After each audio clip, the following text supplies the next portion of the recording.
ये कहानी ट्रिगर्ड इंसान यानी कि निशे मल्हान और फुकरा इंसान अभिषेक मल्हान की है। ये कहानी 5 साल पुरानी है। निशे और अभिषेक अपनी पूरी फैमिली के साथ वेकेशन मनाने के लिए ऑस्ट्रेलिया गए। वो लोग वहाँ एक जंगल के विजिट पर गए। सुबह के वक्त वो उस जंगल पहुँचे और वहाँ पर मौजूद एक घर में उन्होंने नाश्ता किया और फिर घूमने लगे। घूमते हुए उन्हें पता ही नहीं लगा कि कब शाम हो गई। उस जंगल के बारे में मशहूर था कि वहाँ रात के वक्त बहुत से जुगनू आते हैं। निशे और उसकी फैमिली अब रात का इंतज़ार करने लगी।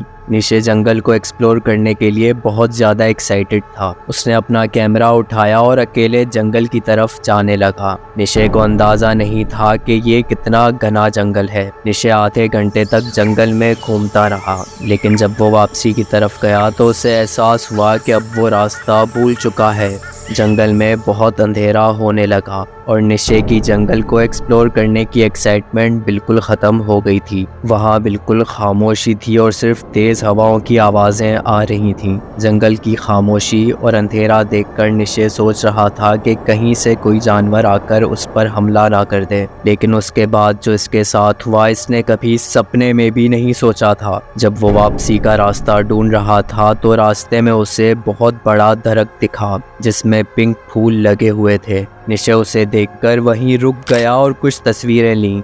जैसे ही निशे ने उन तस्वीरों को देखा तो उसे उन पिक्चर्स में दरख्त के पास अजीब से शेडोज दिख रहे थे। जब निशे ने उस दरख्त की तरफ गौर से देखा तो वहाँ एक भयानक औरत खड़ी थी जो उसे घूर रही थी। जब उस औरत ने देखा कि निशे भी उसकी तरफ देख रहा है तो वो मुड़कर जाने लगी। निशे उसे देखकर घबरा गया था, लेकिन उसने सोचा कि शायद ये औरत यहाँ से निकलने का रास्ता जानती हो। ये सोचकर निशे उसके पीछे जाने लगा। निशे ने उसे पीछे से कुछ आवाज़ें भी दी, लेकिन उस औरत ने निशे की तरफ नहीं देखा। काफ़ी देर तक चलने के बाद अब वो रुककर थोड़ी सांस लेने लगा और फिर वो औरत भी वहीं रुक गई। उस औरत ने पीछे मुड़कर 2 मिनट तक निशे को देखा। अब निशे बहुत डर चुका था। वो औरत आहिस्ता आहिस्ता उसके करीब आ रही थी।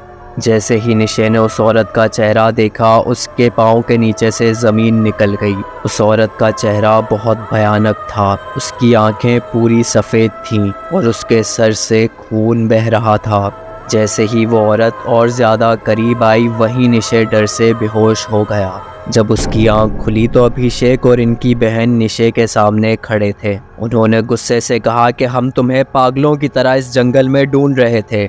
उन्होंने बताया कि जब उन्होंने निशे को देखा तो उन्होंने निशे को रोकने की बहुत कोशिश की, लेकिन वो बस चलता जा रहा था और जब अभिषेक ने किसी तरह उसे रोका तो निशे वहीं बेहोश हो गया।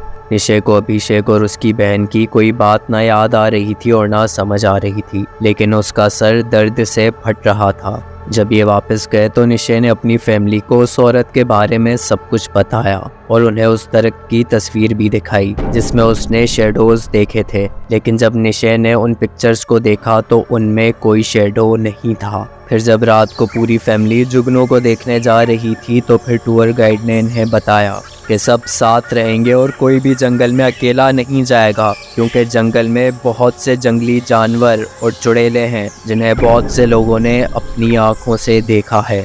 ये बात सुनकर निशे का खून ठंडा हो गया और आज भी निशे को यही बात परेशान करती है कि आखिर वो औरत कौन थी। क्या वो सच में वहाँ थी या वो सब निशे की हेल्यूसिनेशंस थी। आपको इस वाक़ये के बारे में क्या लगता है, हमें कमेंट्स में बताएं। वीडियो इंटरेस्टिंग लगी तो वीडियो को लाइक करें और चैनल को सब्सक्राइब करना ना भूलिएगा।